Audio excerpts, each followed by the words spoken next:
वर्णिवेशरमणीय दर्शनं मन्दहासरुचिराननाम्बुजं पूजितं सुरु नरोत्तमैर्मुदा धर्मनन्दनमहं विचिन्तये। असतो मा षड्गमय तमसो मा ज्योतिर्गमय मृत्युर्मा अमृतं गमयः। ओम शान्तिः शान्तिः शान्तिः। अस्मद्गुरुसमारम्भां नाथयामुनमध्यमां लक्ष्मीवल्लभपर्यन्तां वन्दे गुरुपरम्परा। आज विज्ञान सभाની અંદર પધારનારા બધા જ ભગવદ ભક્તોને વેદાંતાચાર્ય પુરાણ ઇતિહાસાચાર્ય એમએ ફિલોસોફી શાસ્ત્રી રાકેશભાઈના હેતપૂર્વક જય સ્વામી. ભક્તો, વૈશાખ સુદ એકાદશી એટલે ભગવાન શ્રીહરિના મોહિની અવતારના પ્રાગટ્યની તિથિ. તો આજે આપણે બધા ભગવાન શ્રીહરિના મોહિની અવતાર વિશે થોડી વાત શ્રવણ કરશું. આ મોહિની અવતાર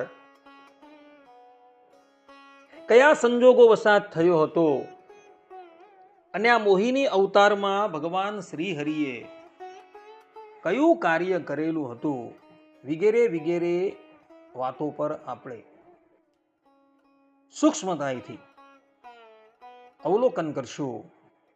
બધા જ શ્રોતાગણો એકાગ્ર મને કરીને આ પ્રવચન શ્રવણ કરે અને એને આત્મસાત કરી લે. તો વાત એવી હતી કે કશ્યપના પુત્રો સુર અને અસુર ભેગા થઈને સમુદ્ર મંથન કરી રહ્યા હતા. સુરાસુરના સમુદ્ર મંથન કરવાનો ઉદ્દેશ્ય એ જ હતો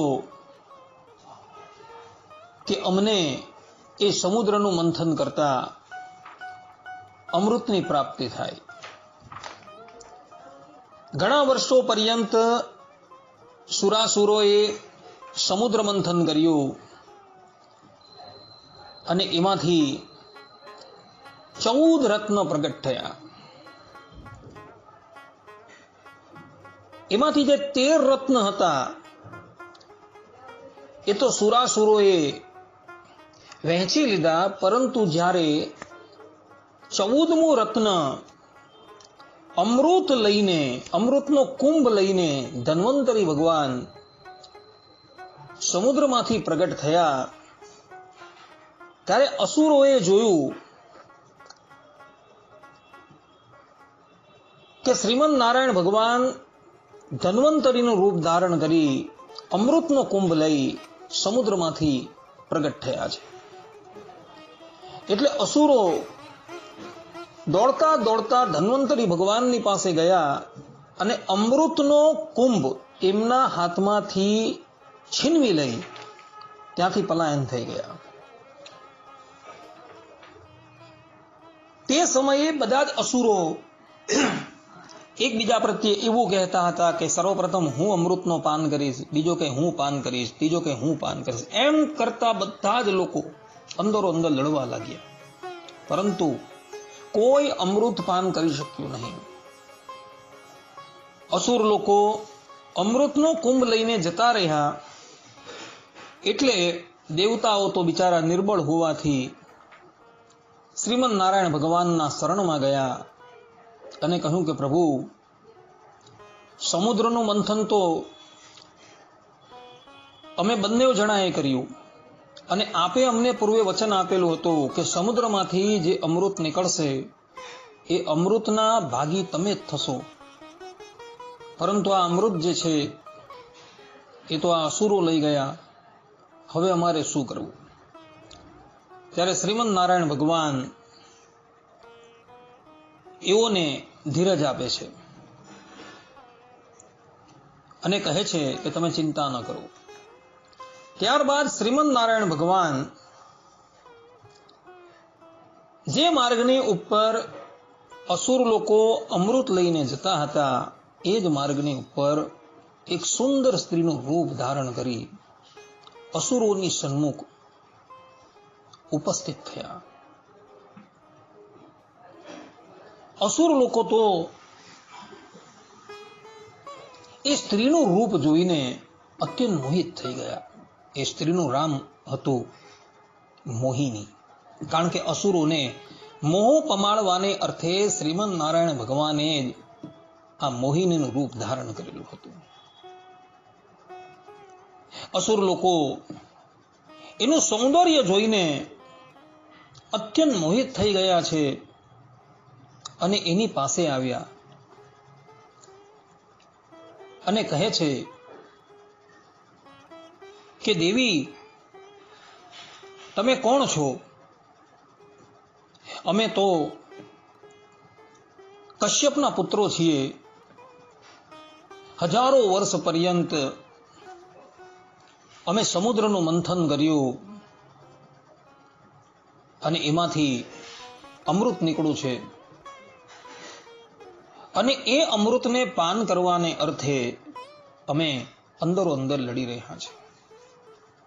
તમે કોઈક ગર્ભ મહિલા છો એટલે આ અમૃત જે છે એ અમે તમારા હાથની અંદર આપીએ છીએ. તમે જ સરખે ભાગે આ અમૃત જે છે એ અમને વહેંચી આપો. એવા સમયની અંદર દેવતાઓ પણ ત્યાં આવી ગયા. આ પ્રમાણે જ્યારે અસુરોએ કહ્યું ત્યારે મોહિની નારાયણ બોલ્યા કે તમે મહર્ષિ કશ્યપના પુત્રો છો અને હું ઉલટા સ્ત્રી છું. તમે મારા પર ન્યાય કરવાની જવાબદારી કેમ મૂકો છો? વિવેકી મનુષ્યો સ્વેચ્છાચારી સ્ત્રીઓનો વિશ્વાસ ક્યારેય પણ કરતા નથી. હે દૈત્યો, વરુઓ અને લંપટ સ્ત્રીઓની મિત્રતા કાયમી હોતી નથી. તે બંને હંમેશા નવા નવા શિકાર ખોળતા રહે છે. આ પ્રમાણે મોહિની નારાયણના મુખમાંથી જે અમૃત ભર્યા શબ્દો નીકળ્યા એને લઈને તો પેલા અસુરો જે છે એ વધુ મોહિત થઈ ગયા અને અસુરો મોહિની પ્રત્યે બોલ્યા કે હે દેવી, અમને તમારા પર વિશ્વાસ છે. આપ આ અમૃત જે છે એ અમને સરખે ભાગે વહેંચી આપો. આ પ્રમાણે જ્યારે અસુરોએ કહ્યું એટલે મોહિની નારાયણ બોલ્યા કે હું યોગ્ય કે અયોગ્ય જે કંઈ કરું તે બધું જો તમને સ્વીકાર્ય હોય તો જ હું આ અમૃતની વહેંચણી કરી શકું.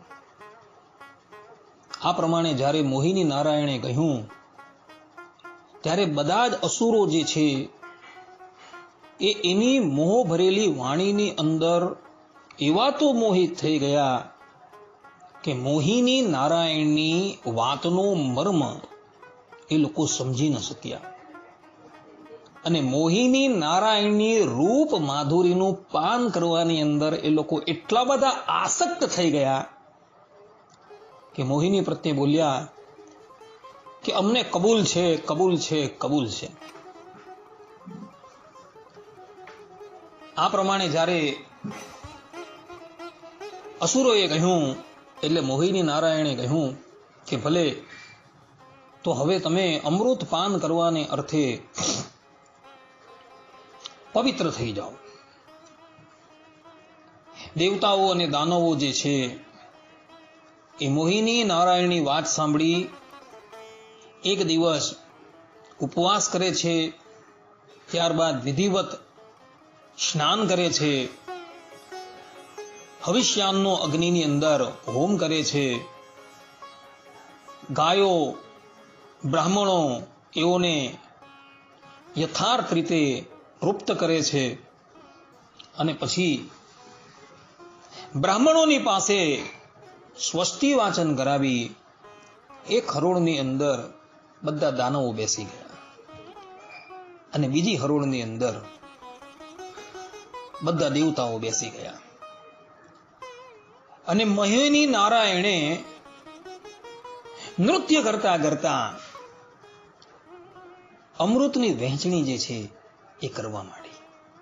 સર્વપ્રથમ મોહિની નારાયણ જે છે એ દેવતાઓની પંક્તિમાં આવે છે અને દેવરાજ ઇન્દ્રને અમૃતપાન કરાવે છે. ત્યારબાદ વરુણને, કુબેરને ઇત્યાદિ બધાને ધીરે ધીરે એ અમૃતપાન કરાવવા લાગે છે. અને પેલી બાજુ દૈત્યો જે છે એ મોહિની નારાયણના હાવભાવની અંદર એટલા બધા આસક્ત થઈ ગયા હતા કે મોહિની નારાયણ જે છે એ જ્યારે અસુરોની પાસે આવે છે ત્યારે એ અસુરોને મોહિની નારાયણ પેલો અમૃતનો કુંભ બદલી દઈ એના સ્થાનની ઉપર બીજો કુંભ ગ્રહણ કરી એ લોકોને મદિરાપાન કરાવવા લાગે છે.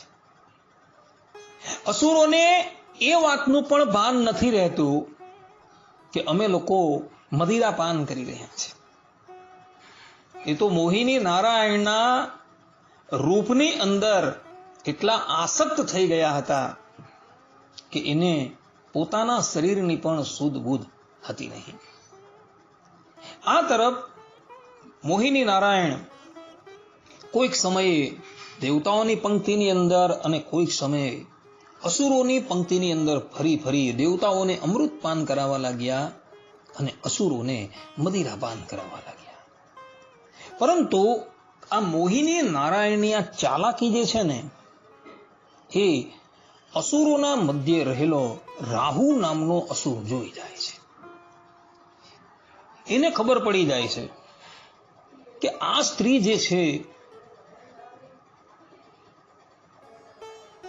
એ ઘડા જે છે એ બદલી નાખે છે અને દેવતાઓને એ અમૃતપાન કરાવે છે અને આ અસુરોને તો એ કંઈક બીજું જ પાન કરાવે છે.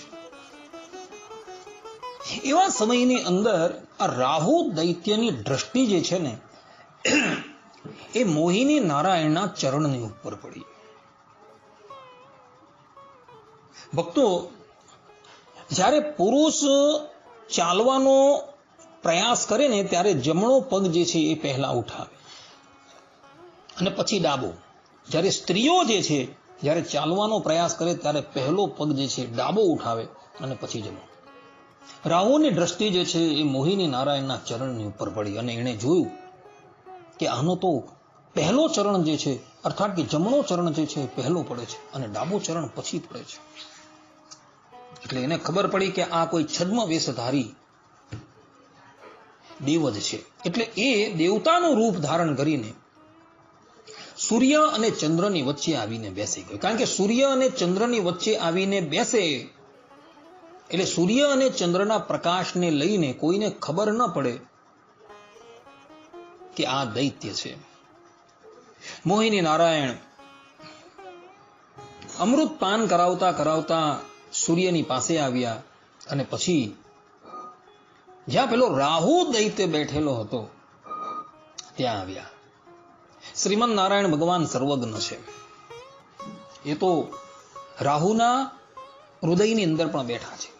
એશ સર્વભૂત અંતરાત્મા અપહત પાપમાં દિવ્ય દેવી કોણ નારાયણ હૃદય જીવ જીવ અંતર્યામી તયા છે જ્ઞે સ્વતંત્ર ઈશૌ સર્વ કર્મ ફલપ્રદ. આ પ્રમાણે શ્રુતિ અને સ્મૃતિની અંદર શ્રીમન નારાયણ ભગવાનને જીવ પ્રાણી માત્રના અંતર્યામી કહ્યા છે.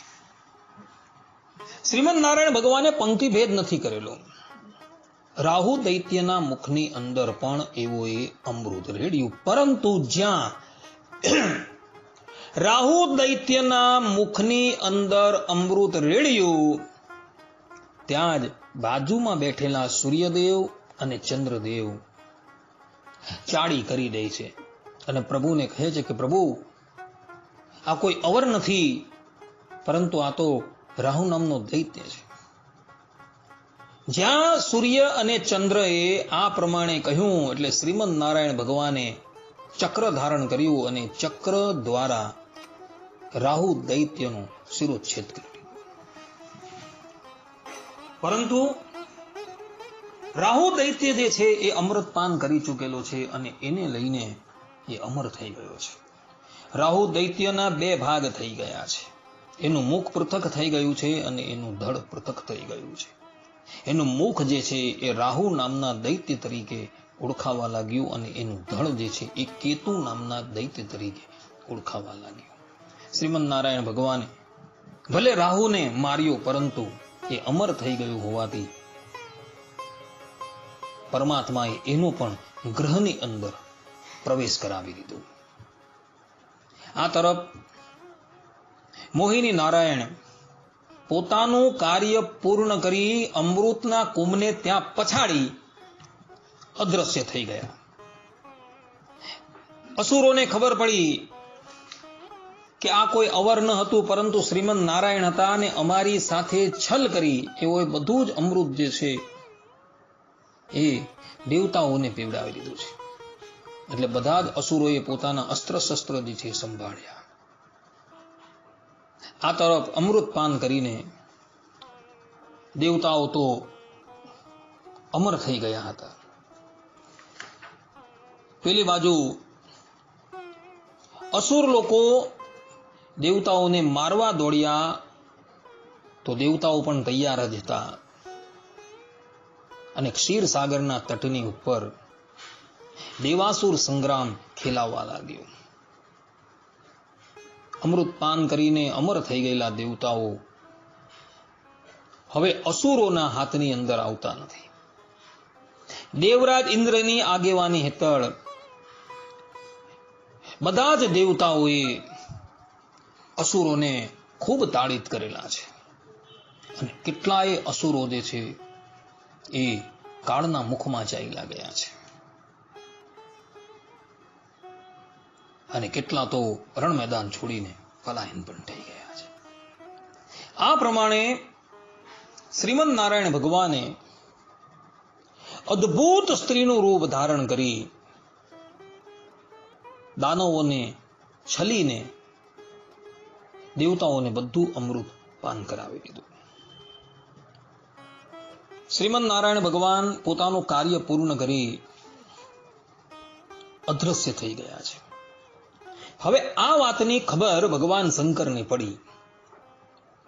ભગવાન શંકરને એ વાતના સમાચાર પ્રાપ્ત થયા કે શ્રીમદ નારાયણ ભગવાને અદ્ભુત સ્ત્રીનું રૂપ ધારણ કરેલું હતું. એટલે એવો વૈકુંઠ લોકની અંદર આવ્યા અને શ્રીમદ નારાયણ ભગવાનને વિનંતી કરતા બોલ્યા કે હે પ્રભુ, મારે તમારું મોહિની રૂપ જોવું છે.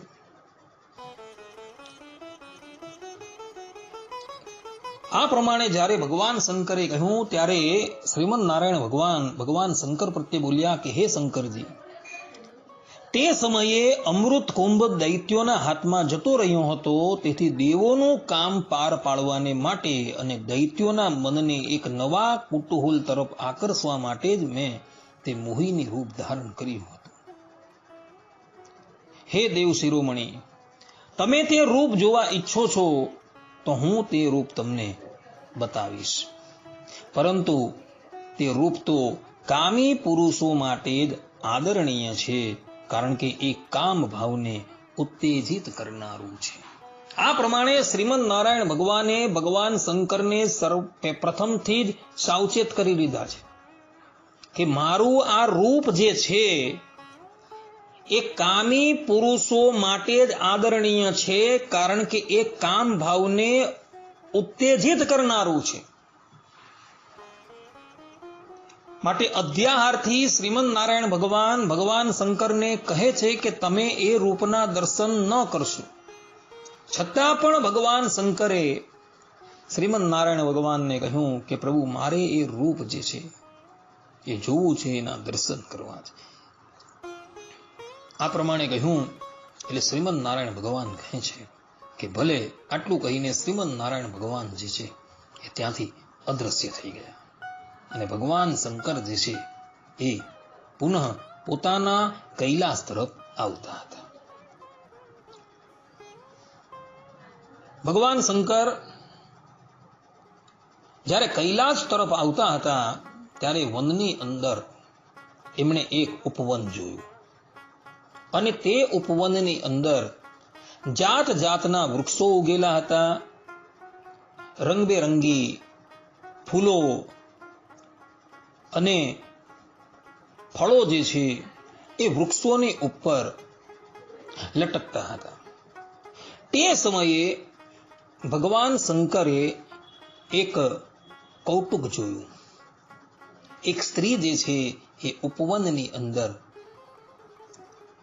દડો રમતી હતી.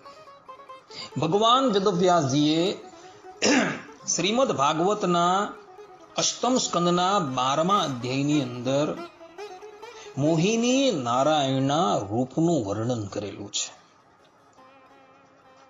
ભગવાન વેદવ્યાસજી ત્યાં લખે છે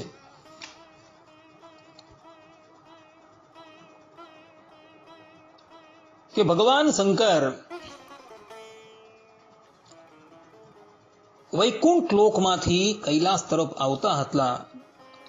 એટલામાં જ તેમણે જોયું કે સામે એક ઘણું સુંદર ઉપવન છે. તેમાં જાત જાતના વૃક્ષો ઉગેલા છે, જે રંગબેરંગી ફૂલો અને લાલ લાલ કુંપણોથી લચી પડેલા છે. તેમણે એ પણ જોયું કે તે ઉપવનમાં એક સુંદરી દડો ઉછાળતી રમી રહી છે. તેણે અત્યંત સુંદર સાડી પહેરેલી છે અને તેની કમરમાં કંદોરાની ગુગરીઓ લટકી રહી છે. દડો ઉછાળવાથી અને સરકીને તેને ઝીલી લેવાથી તેના સ્તન અને તેમના પર રહેલા હાર હાલી રહ્યા છે. એવું લાગતું હતું કે જાણે તેમના ભારથી તેની પાતળી કમર ડગલે પગલે તૂટતા બચી જાય છે. તે પોતાના રક્તવર્ણી પલ્લવો જેવા સુકોમળ ચરણોથી કલાપૂર્વક ઠમક ઠમક ચાલી રહી છે. ઉછળતો દડો જ્યારે આમ તેમ સરકી જતો હતો ત્યારે તે નમીને તેને રોકી લેતી હતી. એનાથી તેની વિશાળ ચંચળ આંખો કંઈક ઉદ્વિગ્ન થઈ જતી જણાતી હતી. તેના કપોળ પર કાનોના કુંડળની જ્યોતિ ઝગમગી રહી હતી અને તેની વાંકડિયાળી શ્યામ લટો તેમના પર ઝૂકી પડતી હતી કે જેનાથી તેનું મુખ અધિક ઉલ્લાસ પામતું હતું. જ્યારે ક્યારેક સાડી સરકી જતી હતી અને વાળની વેણી વિખરાઈ જતી હતી ત્યારે પોતાના અત્યંત સુકોમળ ડાબા હાથથી તે તેને સમારી લેતી હતી અને તે સમયે પણ તે પોતાના જમણા હાથથી દડો ઉછાળતી રહીને સમસ્ત સંસારને પોતાની માયાથી મોહિત કરી રહી હતી. દડાથી ખેલતા ખેલતા તેણે સહેજ લજ્જા ભાવે સ્મિત કરીને કટાક્ષ ભાવે ભગવાન શંકર તરફ જોયું. શંકરનો મન પરનો સંયમ ચલિત થઈ ગયો. તેઓ તે મોહિનીને નિરખવામાં અને તેની દ્રષ્ટિના રસમાં નિમગ્ન થઈને એટલા વિવળ થઈ ગયા કે તેમને પોતાની જાતનું પણ ભાન રહ્યું નહીં. તો પાસે બેઠેલા સતી અને ભૂતગણોનું તો સ્મરણ જ કેમ રહી શકે. એકવાર દડો મોહિનીના હાથમાંથી ઉછળીને થોડેક દૂર જઈ પડ્યો તો તે પણ તેની પાછળ દોડી. તે સમયે શંકરજીના જોતા જ વાયુએ તેની બારીક સારી કંદોરાની સાથે જ ઉડાવી દીધી. તે મોહિનીનું હવે તો મોહિની સંપૂર્ણ રીતે નિર્વસ્ત્ર થઈ ગયા છે. તે મોહિનીનું પ્રત્યેક અંગ અત્યંત રુચિકર અને મનોહર હતું. આંખો જ્યાં જોતી ત્યાં ચોંટી જ જતી હતી. એટલું જ નહીં, મન પણ ત્યાં જ રમણ કરવા લાગતું હતું. તેને આવી સ્થિતિમાં જોઈને ભગવાન શંકર તેના પ્રત્યે અત્યંત આકૃષ્ટ થઈ ગયા. મોહિની પણ પોતાના પ્રત્યે આસક્ત છે એમ તેમને લાગતું હતું. તેણે શંકરજીનો વિવેક છીનવી લીધો.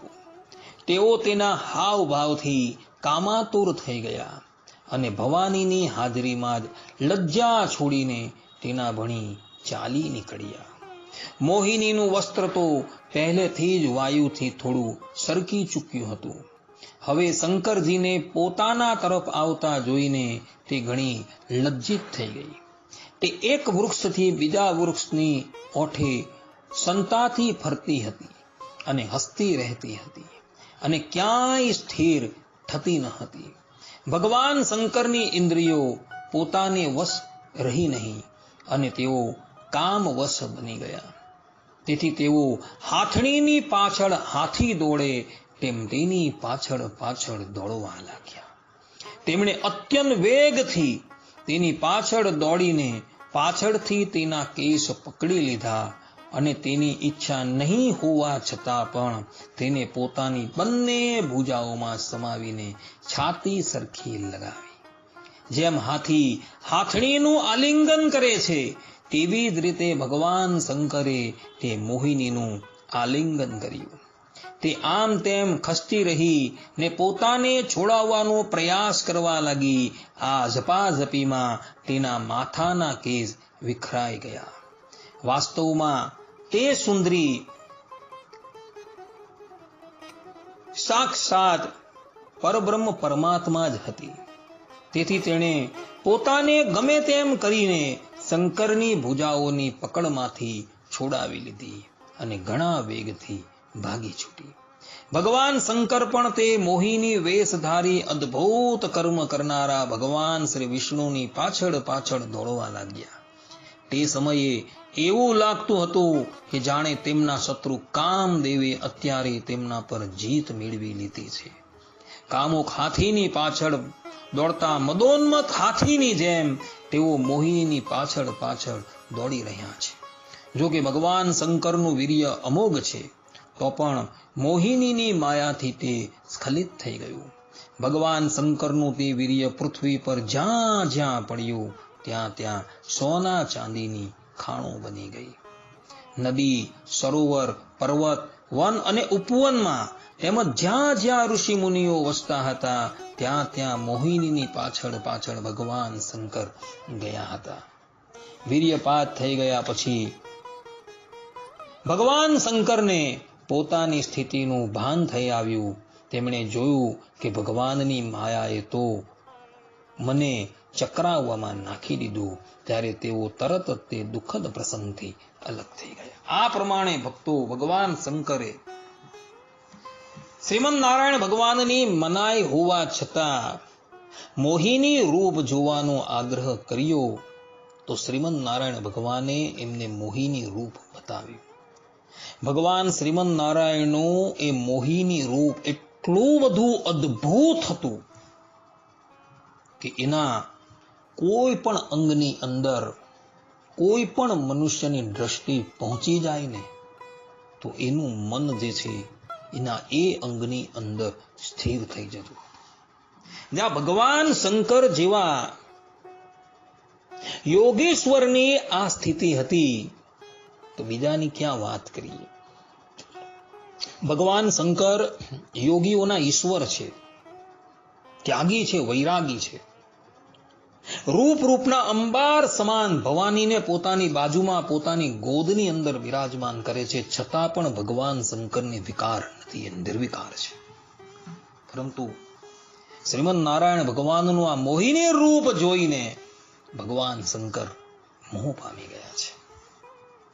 અને પરિસ્થિતિ તો એવી આવી ગઈ કે મોહિની રૂપ જોઈને ભગવાન શંકર ભવાનીને પણ ભૂલી ગયા અને પોતાની સ્થિતિને પણ ભૂલી ગયા અને ઉન્મત્ત થઈને મોહિનીનું આલિંગન કરવાને અર્થે એની પછાડી દોડ્યા. અને મોહિની જે સ્થાનની અંદર ગઈ એ સ્થાનની અંદર ભગવાન શંકર એની પછાડી ગયા. ભગવાન શંકર કામદેવના નિત્ય શત્રુ છે, પરંતુ આજે કામદેવે ભગવાન શંકરની ઉપર વિજય પ્રાપ્ત કરી લીધો છે. ભગવાન શંકરનું વીર્ય જે છે સ્ખલિત થઈ ગયું છે, પરંતુ એમનું વીર્ય જે છે એ અમોઘ હતું. એટલે જે સ્થાનની અંદર એ વીર્ય જઈને પડ્યું એ સ્થાનની અંદર સુવર્ણ અને ચાંદીની ખાણો બની ગઈ હતી. કેટલુંક વીર્ય જે છે એ અગ્નિમાં જઈને પડેલું હતું. કેટલુંક વીર્ય જે છે એ વાયુ દેવતાએ ગ્રહણ કરીને કેસરી વાનરની ધર્મપત્ની અંજનાની અંદર કાનના માર્ગે એના ગર્ભની અંદર સ્થાપી દીધું હતું. અને એ જ અંજના થકી એ જ સ્વયં ભગવાન શંકર જે છે એ હનુમાનજી મહારાજના રૂપમાં પ્રગટ થયા હતા. અગ્નિમાં સ્થાપન કરેલું વીર્ય જે હતું એ કાર્તિકેયના રૂપની અંદર પ્રગટ થાય છે. આ પ્રમાણે ભક્તો ભગવાન શ્રીમદ નારાયણના અદ્ભુત મોહિની રૂપ જોઈને ભગવાન શંકર પણ મોહિત થઈ ગયા હતા. આ રૂપ જે છે એ કેવલ ને કેવલ કામી પુરુષો માટે જ આદરણીય છે. કારણ કે આ રૂપ જે છે એ કામ ભાવનાને ઉત્તેજિત કરનાર છે. અને એટલે માટે ભગવાનના વિવિધ અવતારોની ઉપાસના થાય છે, પરંતુ મોહિની અવતારની મોહિની રૂપની ક્યારેય પણ કોઈ ઉપાસના કરતું નથી. તમે જોજો ભૂતલની અંદર મોહિની અવતારનું સ્વરૂપ કોઈએ પણ પધરાવેલું નથી. ભગવાનના મત્સ્ય છે, કચ્છપ છે, વરાહ છે, હયગ્રીવ છે, રામ છે, કૃષ્ણ છે, નરનારાયણ છે, ભગવાન શ્રી હરિ છે, એના રૂપ તમને બધે પધરાવેલા જોવા મળશે, પરંતુ મોહિની નારાયણનું રૂપ કોઈએ પણ પધરાવેલું નથી. કારણ કે એ લોકોને મોહ પમાડવાને અર્થે જ ભગવાને ધારણ કરેલું છે. છતાં પણ એની 24 અવતારોની અંદર ગણના થાય છે. ભગવાન શ્રીમદ નારાયણે આમ તો અનંત અવતાર લીધેલા છે. અવતાર અસંખ્ય એવું શ્રીમદ ભાગવતની અંદર કહ્યું છે. પરંતુ 24 અવતાર જે ભગવાનના મુખ્ય છે તેની અંદર મોહિની અવતારની પણ ગણના કરવામાં આવેલી છે. મોહિની અવતાર જે છે એ કોઈ માતાના ગર્ભ થકી પ્રગટ નથી થયો. ભગવાન શ્રીમદ નારાયણે સ્વતઃ જ એ રૂપ ધારણ કરી દીધેલું હતું. અને એના દ્વારા બધા જ અસુરો જે છે એ મોહિત થઈ ગયા હતા. આ પ્રમાણે ભક્તો શ્રીમદ ભાગવતના અષ્ટમ સ્કંદની અંદર મોહિની અવતારના ચરિત્રનું વર્ણન કરવામાં આવેલું છે. ભગવાન શ્રીમદ નારાયણ જે સંપૂર્ણ જગતની ઉત્પત્તિ, સ્થિતિ અને પ્રલય કરનારા છે. હવે જગતની ઉત્પત્તિ, સ્થિતિ અને પ્રલય કરનારા પરબ્રહ્મ પરમાત્મા જ્યારે સ્ત્રીનું રૂપ ધારણ કરીને આવતા હોય ત્યારે કેવું અદ્ભુત હશે એ તો કેવલ આપણે કલ્પના જ કરી શકીએ છીએ. એનું ચિંતન પણ કરી શકતા નથી. આ પ્રમાણે ભક્તો મોહિની અવતારના ચરિત્રનું વર્ણન જે છે એ આપણે અહીં પૂર્ણ કરીએ છીએ.